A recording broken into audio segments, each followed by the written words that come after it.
Sir, the House would recall that when I introduced the Constitution's 64th Amendment Bill, I had said that government intended to bring forward in the monsoon session major legislation relating to the urban local bodies. We are now fulfilling that commitment. Already in common parlance, the bill I introduced in the last session is called the Panchayati Raj Bill and this the Nagarpalika Bill. Allow me, sir, to use these familiar names rather than the somewhat difficult official titles. The Nagarpalika Bill supplements the Panchayati Raj Bill. The theme of this bill is the same as that of the other constitutional sanction for maximum democracy and maximum devolution. Even as we see the strengthening of the Panchayati Raj system as the key to eliminating the power brokers from the life of rural India, so do we see this bill as the key instrument for reducing and eventually eliminating the role of the power brokers in urban India. We seek through these bill to vest power in the only place where power rightfully belongs in a democracy, in the hands of the people. In the past few days, we have been said witness to the gravest assault on democracy since the founding of our republic, the abandonment of the Lok Sabha by a section of the elected representatives of the people. In the last general elections, the people gave the Congress an overwhelming mandate to govern the country for the 5 years. In the same elections, they returned a few opposition members to occupy the opposition benches for the same 5 years. The members of the opposition were elected to fulfill the vital democratic function of contesting the government and its policies right here on the floor of this house, not in the streets or in the columns of newspapers. We respect those democratic and independent-minded members of the opposition who are here with us today and democratically debate the issues of fundamental national importance which I shall be raising. By the same token, we must deplore the behavior of those other members of the opposition who have simply run away from this highest forum. They have abused this noble institution. They have violated their mandate. They have betrayed their constituents. They have eroded democracy itself. Why have they tried to destroy democracy in parliament? I have no doubt that it is primarily because they could not bear to see democracy prosper here.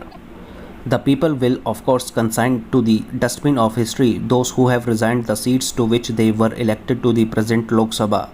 Yet this only increases the responsibility of those of us who have remained in this house to strengthen the foundation of our democracy.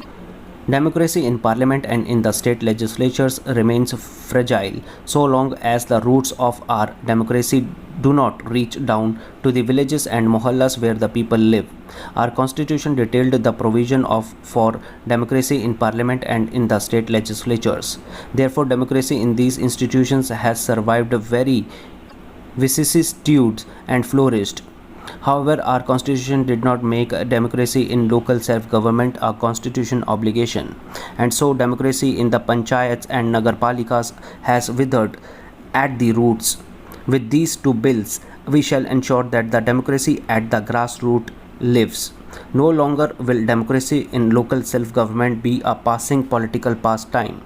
Through these bills, democracy in local self-government becomes a solemn constitutional obligation, an obligation that can neither be outcasted nor floated for reasons of expediency or indifference. We wanted to come to this house only after consulting all the chief ministers. Tragically, but in keeping with their position to avoid democratic discussions, all but two of non-Congress chief ministers stayed away from the discussions. Many of them refused to let the elected representatives of their parties participate in the Nagarpalika Sammelans, and I believe one of them has dismissed some of those who participated in those discussions. They denied permission to their municipal officers to attend the conference of municipal officers called by the Ministry of Urban Development. We have done our best. We have done all we can to involve them in a nationwide debate. They say there must be consensus before the constitution is amended but refuse to come for a discussion. How can a consensus be forged without dialogue? Their non-cooperation notwithstanding, We come to Parliament at the end of the widest and most intensive series of consultations undertaken in the history of independent India. I have personally interacted with over of 25,000 knowledgeable and experienced persons, most of whom are elected representatives of the people before coming to this house with the Panchayati Raj and Nagar Palikas bill. Times out of number we have stressed that this is not a center state issue. Why should the constitutional enshrinement of democracy in the panchayats be a bone of contention between the center and the states? Why should reservation for the scheduled castes and the scheduled tribes and women be a better matter of confrontation between the center and the states? In according constitutional status of Nagar Palika, we are but responding to the joint resolution passed by the Central Council for Local Self-Government and All India Council of Measures pleading for the conferment of constitutional status on the urban local bodies.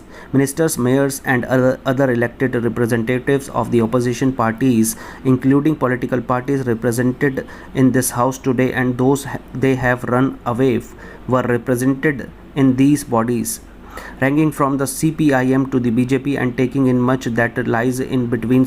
Official spokesmen of all these parties have again and again asked for constitutional recognition for the Nagar Palikas.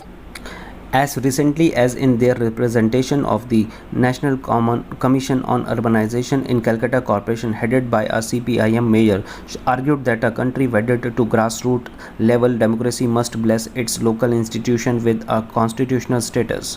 They went on to say that this bold initiative would become much more meaningful if these roles, functions, responsibilities and obligations of various levels of government are constitutionally defined. And I cannot resist quoting also their categorically conclusion that urban problems cannot be solved without giving local governments their rightful place in the country's constitutional framework itself.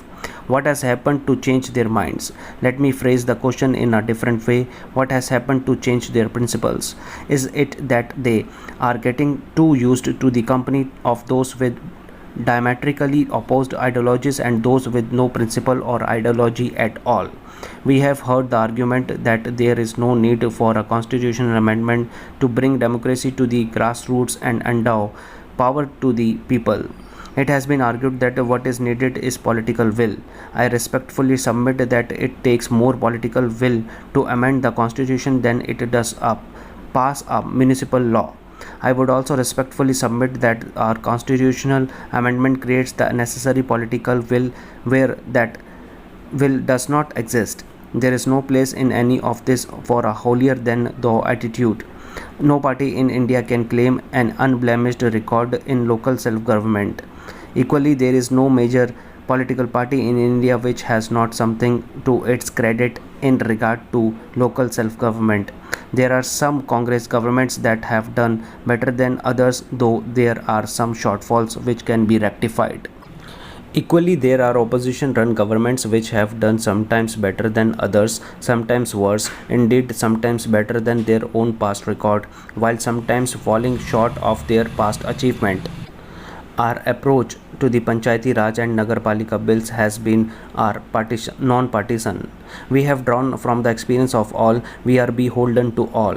We now bring forward a bill which makes democratic decentralization to the Nagar Palikas a keystone of the country's constitution, having discovered that there is an irresistible groundswell of popular support for the Panchayati Raj and Nagar Palika bills. One opposition party has now come up with an alternative proposal for a constitutional amendment. The proper forum to table such amendments would be the floor of this house. But since the party mainly responsible for these alternative proposals has failed its democratic responsibilities, their proposals cannot even be considered.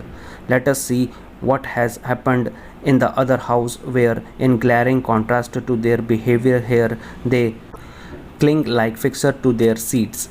Then there are the purists of the opposition who say that in no circumstances will they have any truck with constitutional provisions for local self-government. The purity is, however, called into the question when one discovers that as recently as at the February this Here, a joint meeting of the Central Council for Local Government and the All India Council of Mayors, the delegations of the Telugu Desam government for Andhra Pradesh, the Left Front government in Kerala and the Left Front government of West Bengal were all party to a resolution which demanded a constitutional amendment in relation to the Nagarpalikas. There are yet other constituents of the National Front who demanded at the 11th joint meeting a uniform statute for all Nagarpalikas in the country.